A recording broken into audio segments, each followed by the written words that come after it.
All right, well, it is noon. I'm still letting people in, but I'm going to let folks in and chat for just a minute, get us going here. I like to be conscientious of folks' time. So I want to thank everyone who has joined us here today for our first, well, my first Chamber Lunch and Learn. We will be hopefully in the fall starting up doing a lot more of these. We have a lot of exciting things going on with that.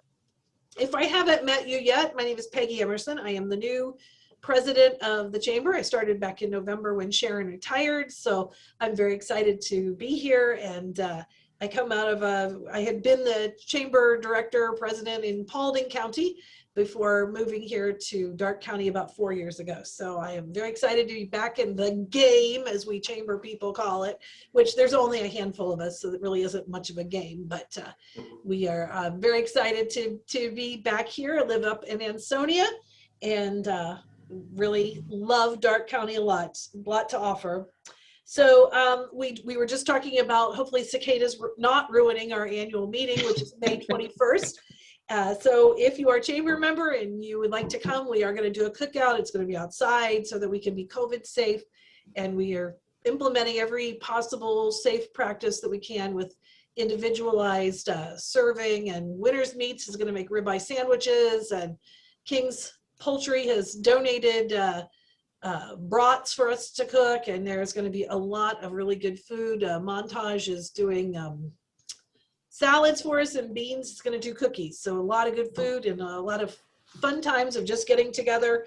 The Green DeVilles are going to be playing, and we're going to just do our awards. We're not going to have a speaker, try to do a speaker outside, but I'm really, really, really looking forward to having that and getting to meet people face to face. So bring your mask and your racquetball racket. Yes. Well, hopefully they'll be gone. Hopefully they'll be waning. They're here about 3 or 4 weeks. So if we can get them out of the ground now, we'll be good. So if you aren't familiar that much with the Chamber, just a real quick thing.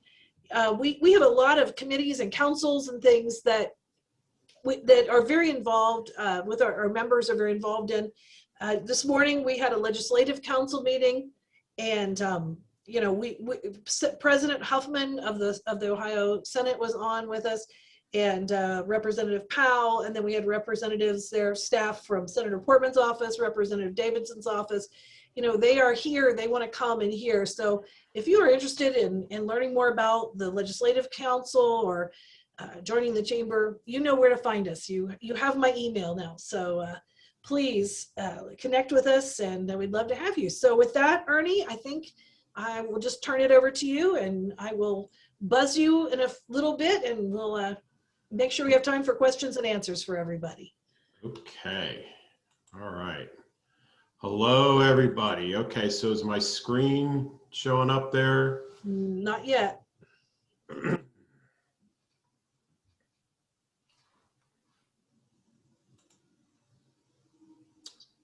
Still nothing? Nope. Did you hit the share screen? Yeah, let's do this. We can do this. Okay, let's try this again. Are you getting a picture of some boats? Just you so far. Oh, just me. Okay, well, let's totally do this. I don't know why that's not doing that. Okay.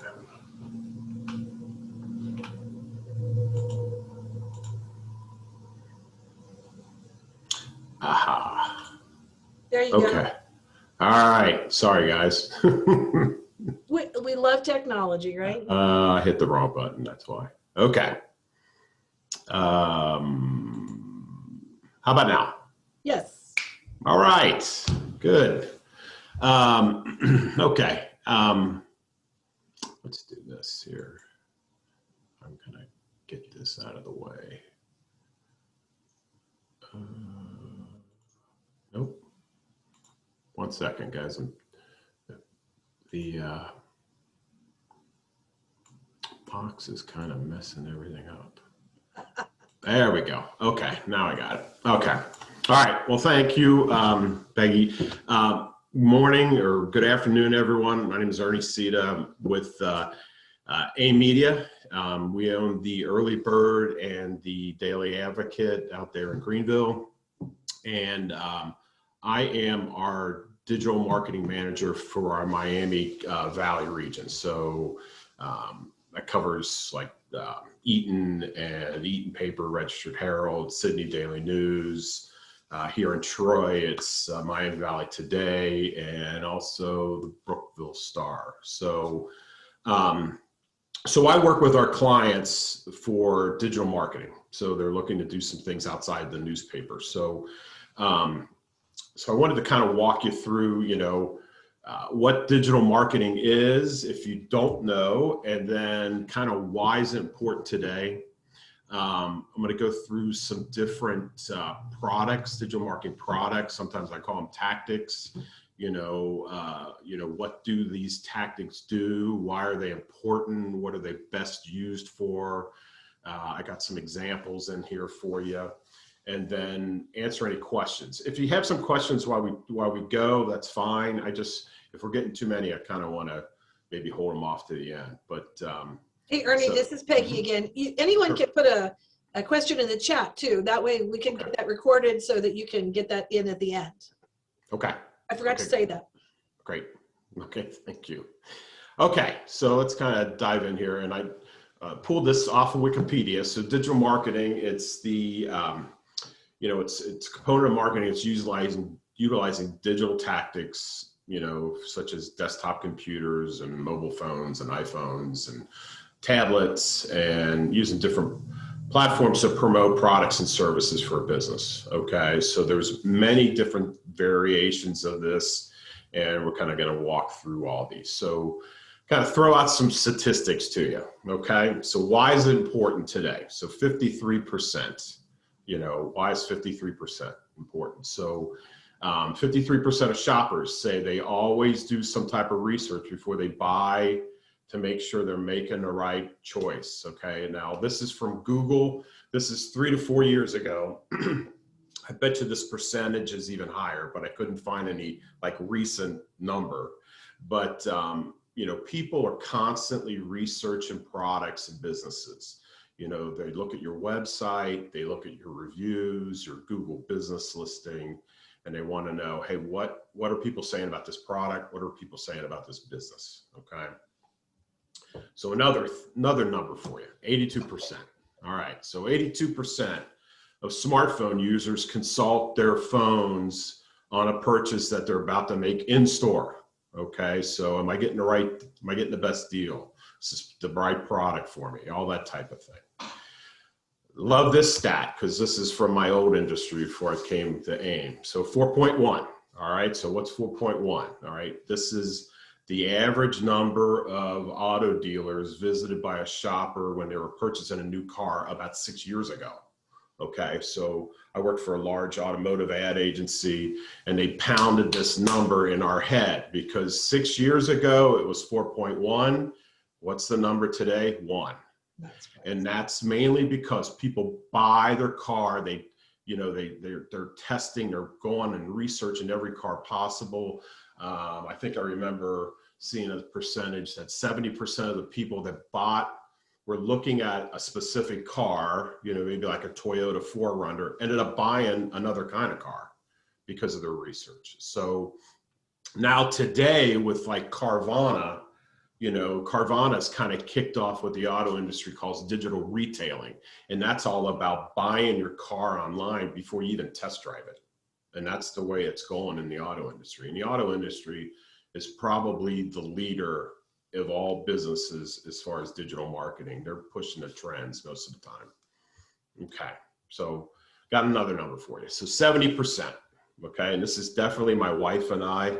70% of TV watchers use at least one other device at the same time. So we're watching TV, I'm on my iPhone, or my wife's on her tablet, okay? And because a third of those folks are usually looking at something that's related to what they just saw on TV. So I'm researching, an actor I saw on a show. I want to know more about that person, or maybe I saw a commercial about a product and I want to go out to their website. So people are constantly using their mobile devices and PCs to look at stuff. So I heard this from a speaker. probably about a month and a half ago, and I go, I love that line. So she made the comment, we don't go online these days, we live online. And it's absolutely true, okay? People are always researching things and looking things up, all right? Okay. Another reason why digital marketing is important is because your website. And I spent a lot of times talking to auto dealerships about this in my old job. It's your second storefront, okay? You need to own that statement if you own a website with your business, okay?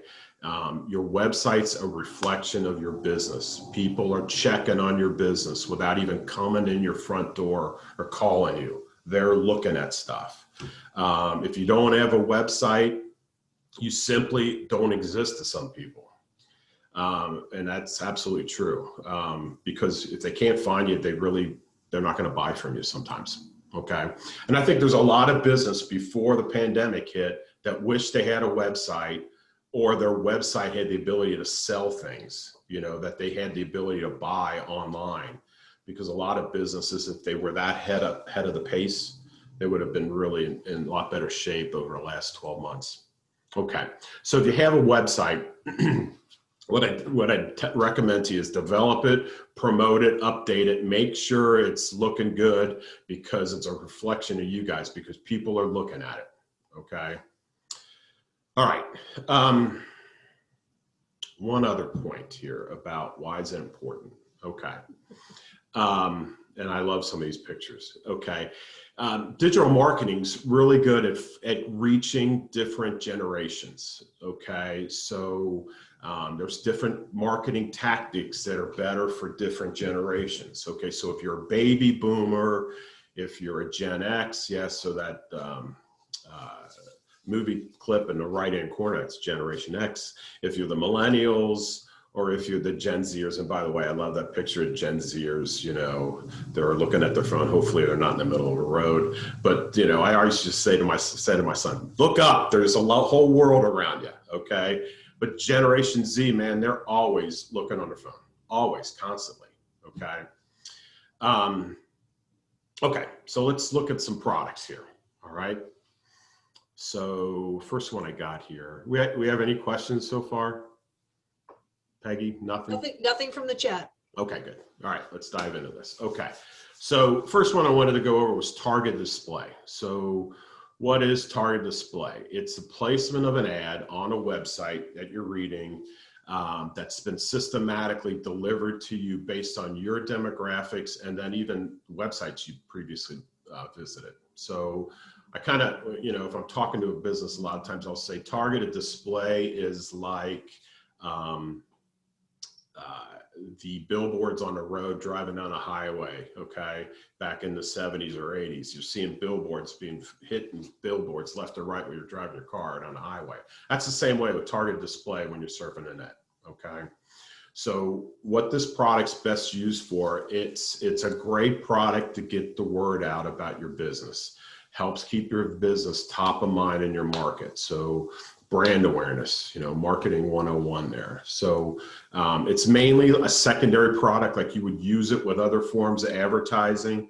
And some businesses use what's called retargeting ads to get you back to their website. So like an auto dealer. So like if you went out to, say, SVG's website, okay, and say you left his website to go look at a car's Kelley Blue Book value, okay, odds are you're going to get an SVG targeted display ad sitting in front of you when you're on Kelley Blue Book.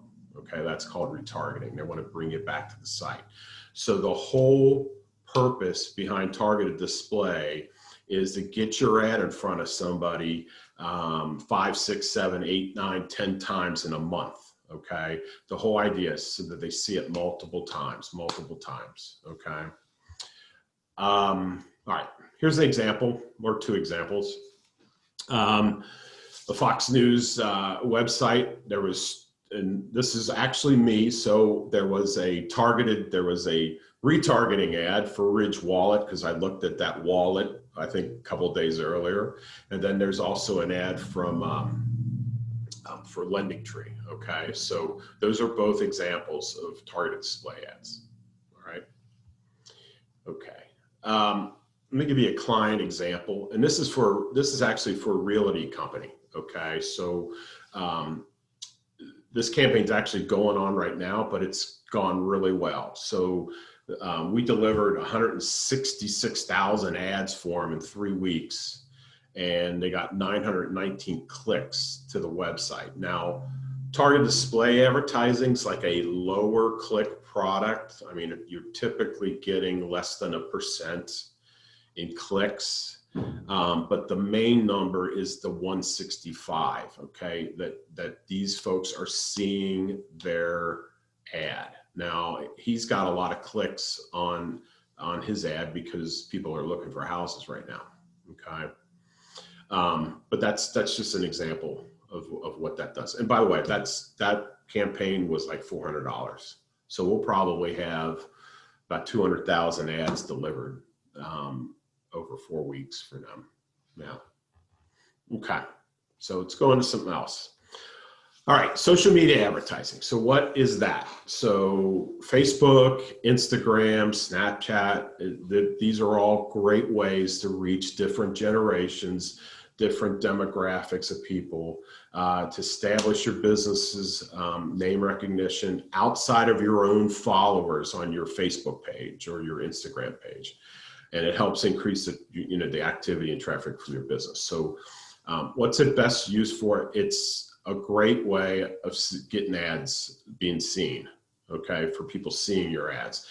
Social media advertising is probably one of the biggest sects that people are putting money into.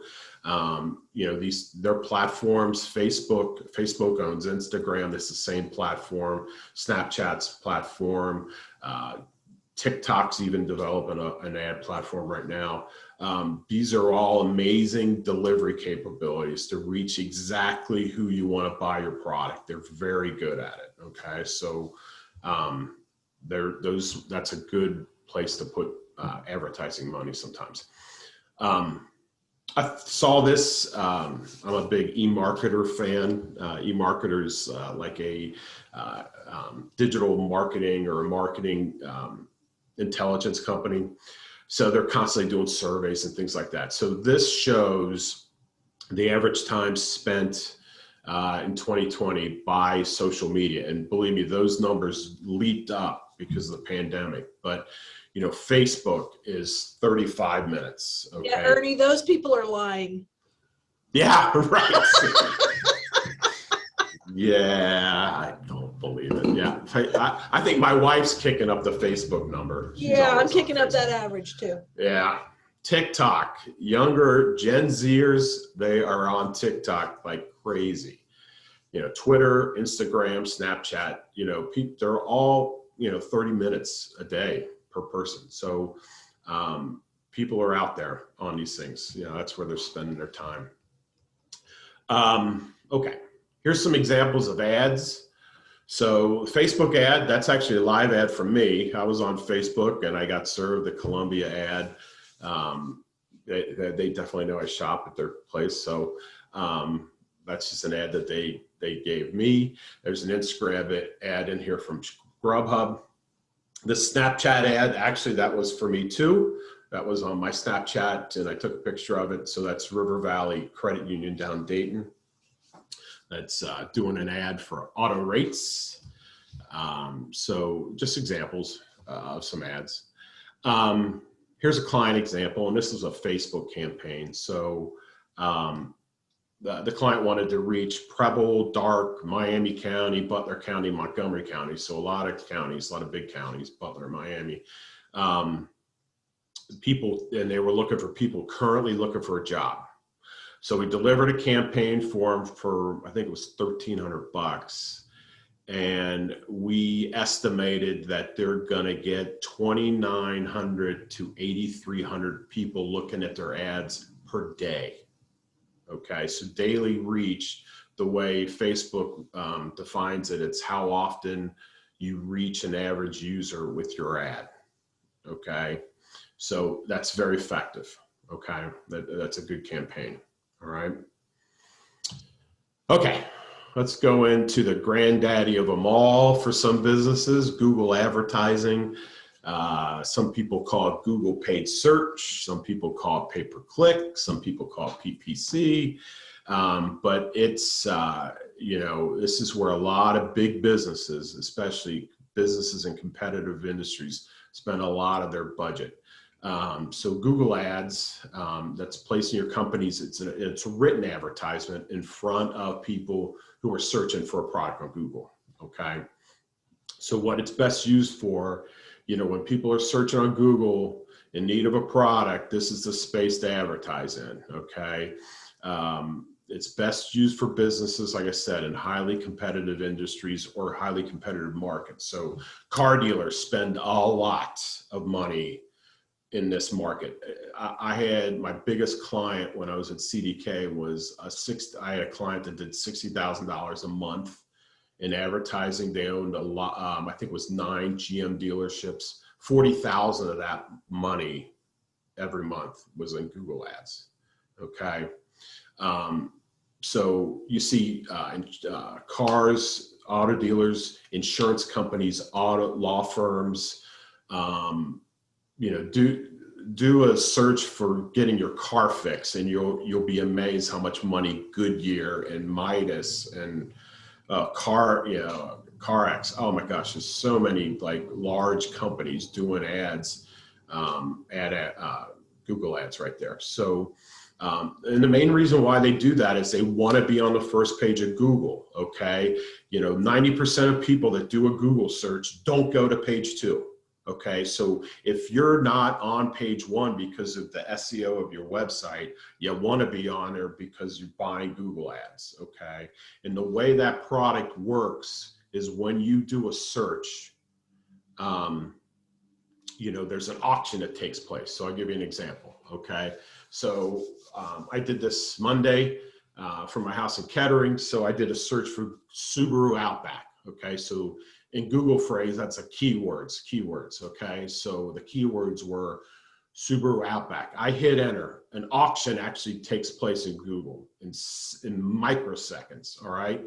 So they come back, and here's the 4 ads that got delivered. Subaru, of course, is buying that, they're buying that phrase, or bidding on that phrase in 1. Subaru Dayton, which is in Centerville, they're buying on that phrase. Then you see Subaru of King's Auto Mall, okay, which is down in Mason. And then the interesting example is you see buyers of Subaru in Columbus. So this dealer is paying money to advertise in the Dayton market, for those keywords, hoping they're going to convince somebody to take a drive to Columbus to buy a car. Okay, so I can tell you by looking at that buyers Subaru, they're spending a lot of money in Google Ads, okay, because they're buying into other markets, okay. All right, let's see, let's move on here. Okay, so we got video advertising, all right, so what is this? Sometimes it's called pre-roll advertising. So it's running like a 15-second, 30-second, they could even be longer than that before you do a searched video. So like if you're out on YouTube and you're saying, hey, I want to pull up a video to how to fix my watch. Okay. So I do the search and all of a sudden I'm seeing a video for Geico. Okay. That's a pre-roll ad. All right. So what's it best used for? It's a lot like targeted display. It's a great way to get the word out of your business. You can buy a lot of ads very cheaply in like YouTube, okay? People today like to watch videos. So video ads are actually growing in popularity. But the issue with a lot of video ads is, or all of them really, is that they're skippable form of advertising, okay? So if a client wants to do something like that, I try to lean them toward, let's do a short video, 15-second, because the shorter the video, the more likelihood it's going to be seen in an entirety, okay? So the goal here is to place that video in front of people multiple times during a month, just like targeted display, all right? I threw a little known fact in here. Some people don't know this. YouTube, that's the 2nd largest search engine next to Google search, okay? So doing ads on YouTube is a good place. And that's why YouTube's so big. That's why Google bought them. So anyway, so let's look at some numbers here, just the average time spent per day on video. And this includes people watching like TV shows and movies, okay? But you can see the average per day just keeps growing every year, even the projections. So what's funny is I was thinking about this slide. I was listening to a podcast this morning driving into work, and I listened to the fact that what they were saying was digital video ad spending has moved past TV ad spending in Canada and in the UK last year. And a lot of that got accelerated because of the pandemic, I'm sure. But right now, people are putting more money in digital ad spend than they are putting in TV in those two countries. Okay. All right. Okay. So client example here. So I had a business that wanted to just search from Preble County, and they want to reach 18 to 24-year-olds. So what's neat about YouTube is they can tell you how many people do projected views, and projected views means this was a 15-second video, that they would view the whole video. Okay, so for 30 days, we projected that at least 11,000 to 28,000 people are going to look at that video in its entirety. Now it's going to serve up to way more people than that, probably about 5 or 6 times that amount. But those are the number of people that are going to view it estimated in its entirety. Okay, and I think that campaign was like $1,000, just to give you an example. But that's how video goes. All right. Jumping through to audio advertising. I hope I'm not going too fast here for everybody, but let me know if you got a question here. Okay, so audio advertising. So what's that? It's an advertisement directed to an audience when they're tuned into music or podcasts that they like to listen to. What's it best used for? It's just like video advertising. It's another growing and very successful way to reach people as customers. There's more and more money being spent into that. I'm going to show you this in a second. Little known fact, Spotify, which has 2 platforms. Spotify has a subscription-based platform, and they have an ad-supported platform, which is free. So Spotify can run your ad into ears of people, 90 million people that are on their free platform. So that's a great way. That's a great way if you have a audio commercial to put it on Spotify and really get it out to a lot of people. I put 2 slides out here for podcasting and just audio advertising. So the first slide's just showing the projection for podcast advertising over the next 5 years. And as you can see with the black lines, that's just going up more and more and more. Okay, it's just getting more and more popular.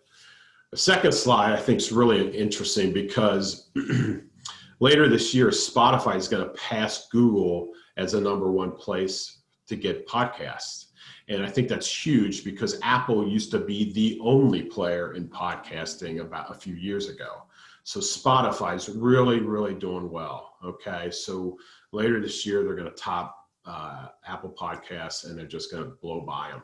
Okay, so that's another place just to put some good ads out there. Okay, so geofencing. All right. So what is geofencing? And geofencing's been around for a while, but it can be effective. So it's the ability, you're drawing a virtual fence around people that are going into a building or a location. And the people that go into that place is the target audience of who you want to reach. Okay. So once they walk in there with their phone, sometimes we can grab the identifier, the location setting in the phone. And once we do, we can deliver ads to that phone for the next 30 days. Okay. So this can be helpful to find customers who visit similar businesses. Some people they want to geofence their competitor. I'm a big fan of that, because your competitors are going to see that you're geofencing, and they can just do the same thing back to you. Okay. But I am a fan of doing geofencing when you're fencing a business that's a similar business. For example, you want to fence a health club, because you're a dental office. Okay. People that go to health clubs like to take care of themselves. People that go to dentist's office like to take care of themselves. So that's a good place, a good fit, okay, to maybe do geofencing. I don't think geofencing is like a primary product on its own. You should use it along with some other stuff.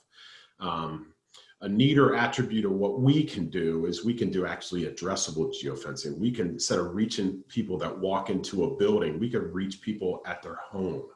So we could reach every iPhone in the home, every tablet on the phone, and even in some cases a PC, and deliver ads at that location. So that's that during the pandemic, when people were more home-based, that was good to use, but we need an address.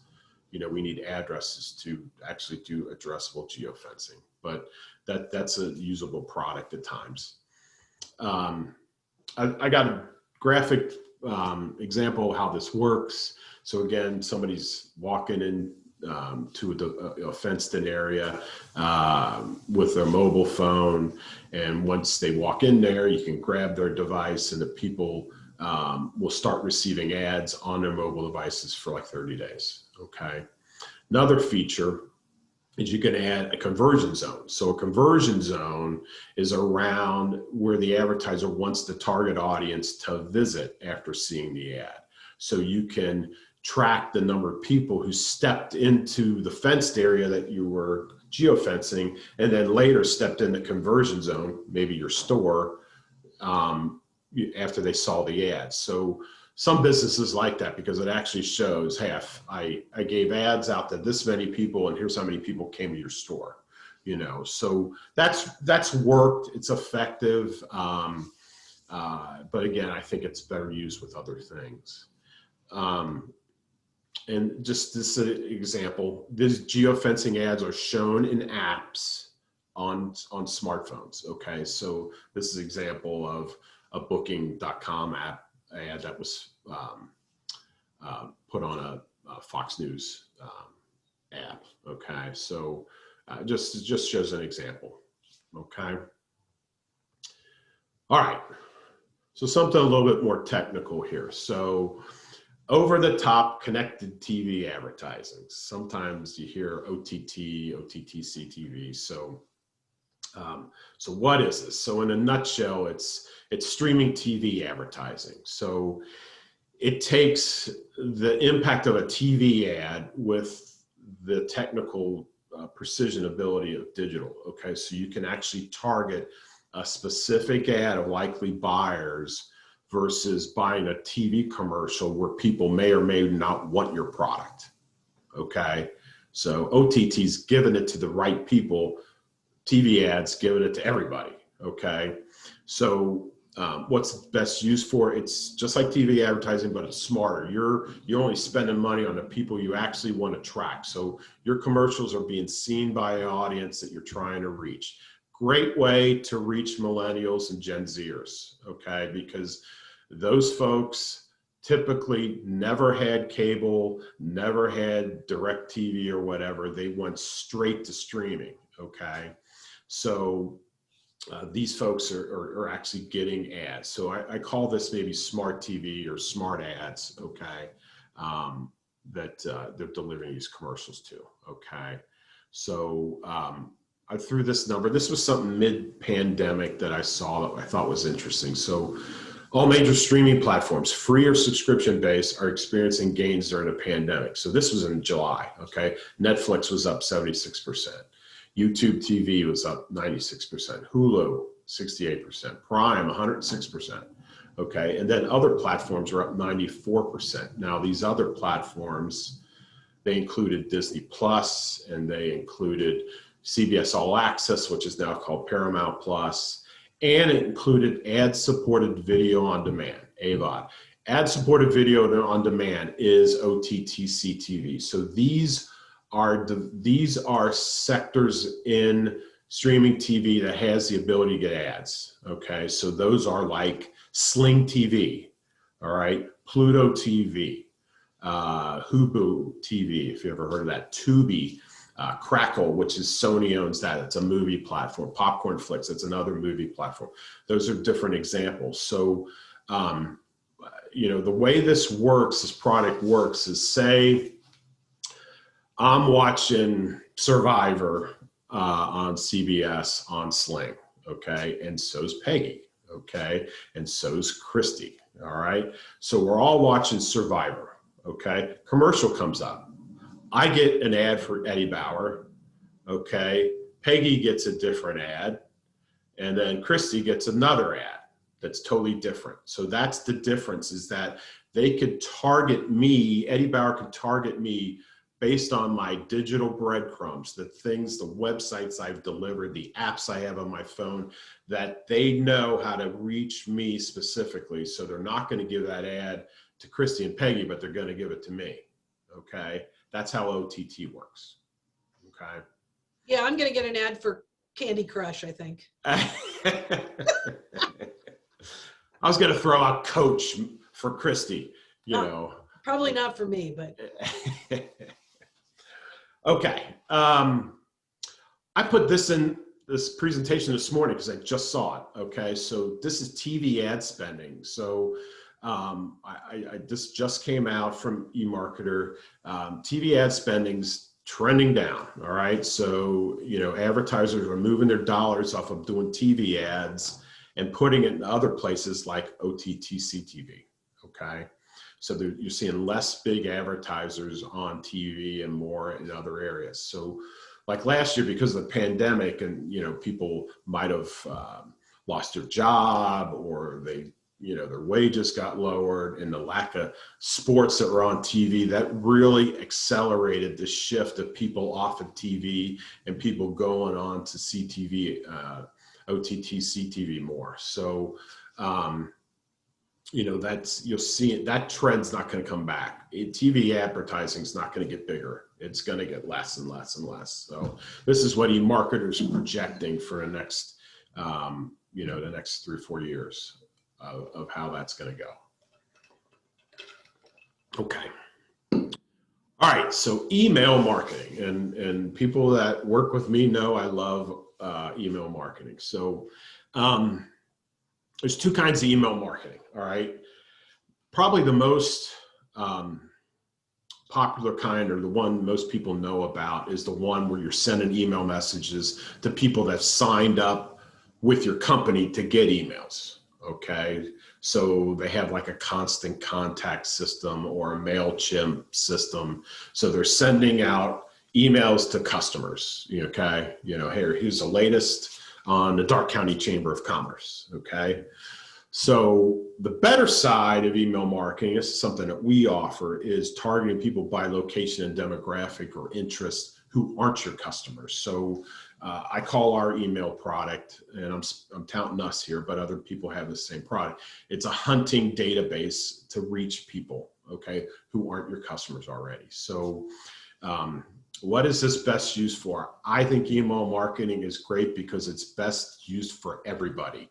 Okay, it can hit every generation. All right, 90% of the people on the internet have at least one email address. Okay, and if you have a product like ours, in this case, I'm touting us here, but it's our system is an opt-in email database. People said they want to get email marketing with our system.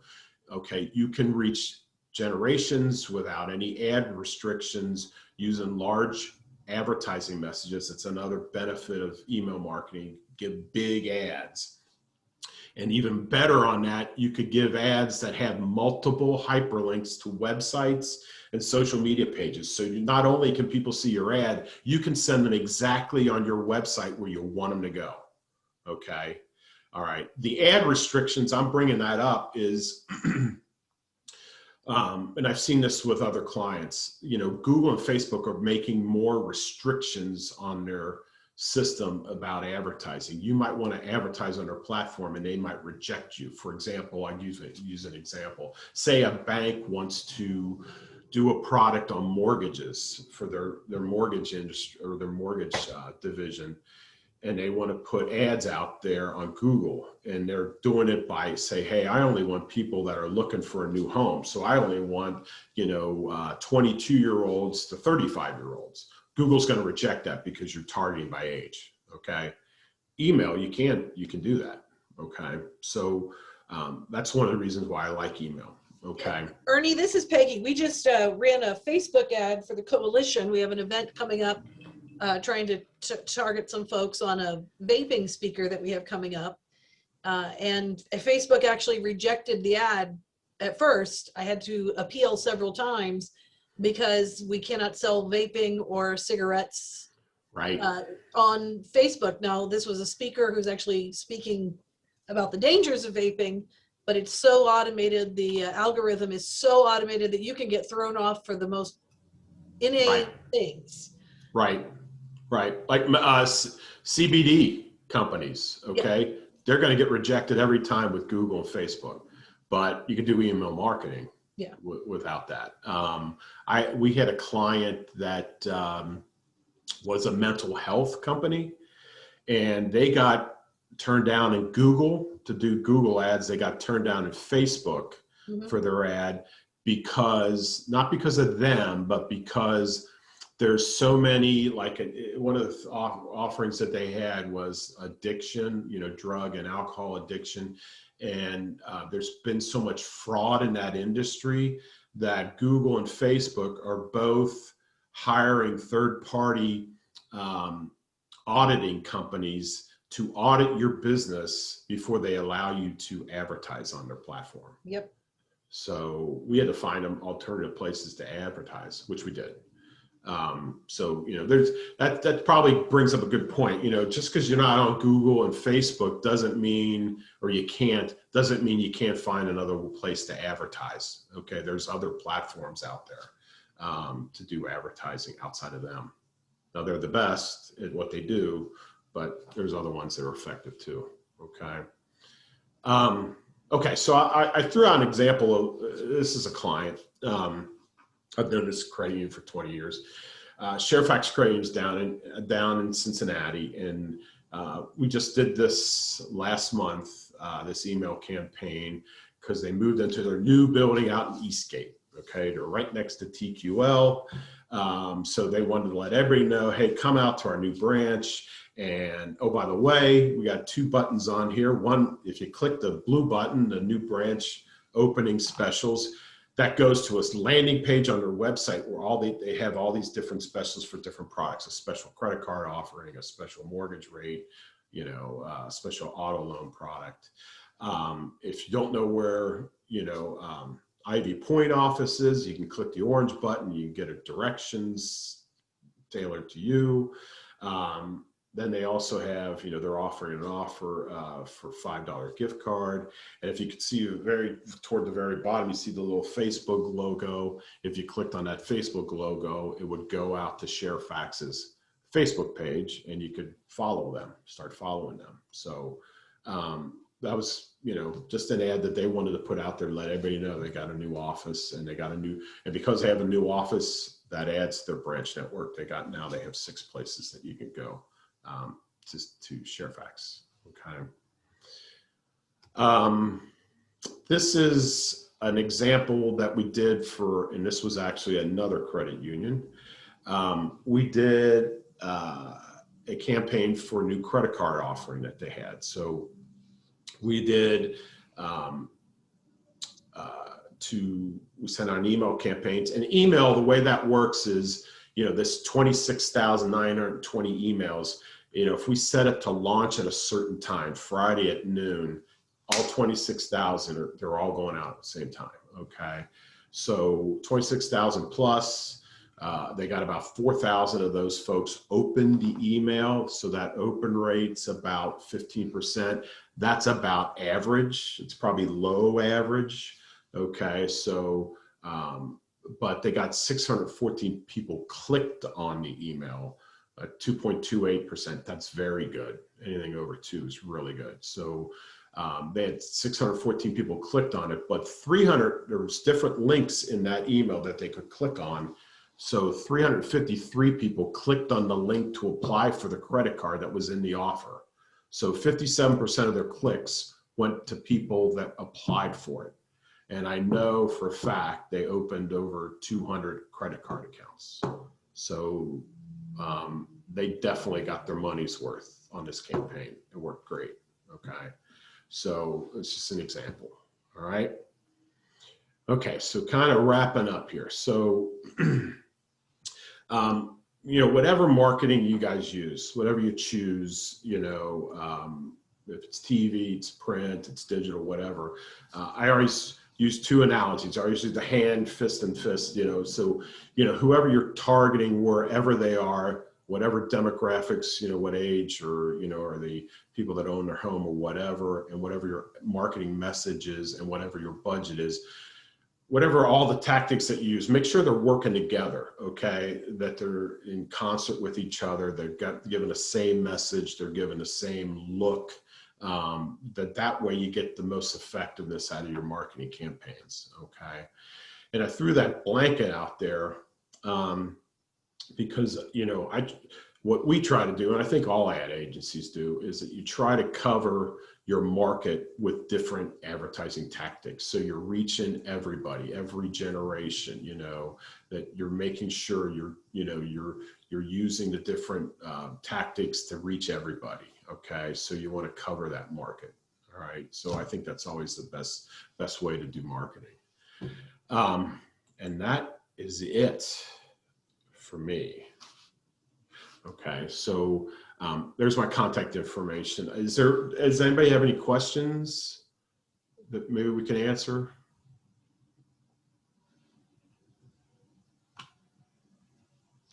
And I did put this in the chat.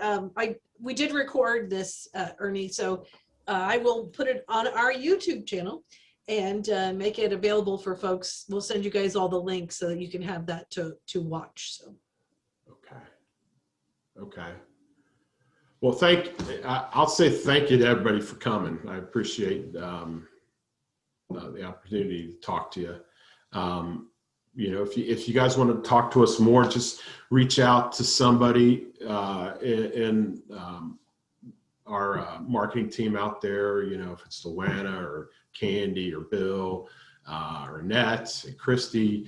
I work with all those folks. They're a great team out there. And, you know, if there's anything we could do for you, let us know. We customize.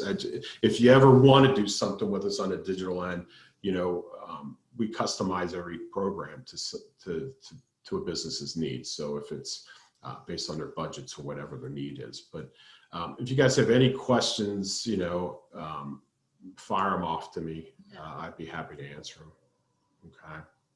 I wanted to throw out too, I don't know, this is not part of what you do necessarily, but let's start my video. There we go. Recently, well, last Friday, my sister and I walked into Happily Ever right here in Greenville, and the store was bare. Just talk about the power of the digital age.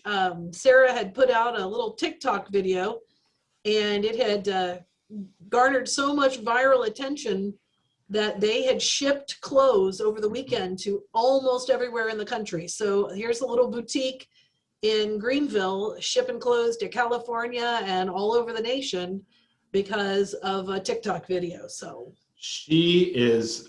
we met with her early on when she opened her store, Annette Sanders and I, and she impressed the heck out of me. She is sharp as anything. And she's done, you know, I'll tell you this, the first time we met her, and I can't remember how long ago, it was a year or so. And, you know, I typically, before we sit down with a business, I research them. And, you know, one of the things I noticed with hers is she didn't have a Google business listing, you know, so she was talking about all the different things that she was doing, which was neat. And I said something to her. I go, you know what? I go, just some food for thought. I go, you might want to create your business listing in Google because it's not out there. And she's like, you kidding me, you know? And the next morning she emailed me and says, my business listing's up. Let me know what you think.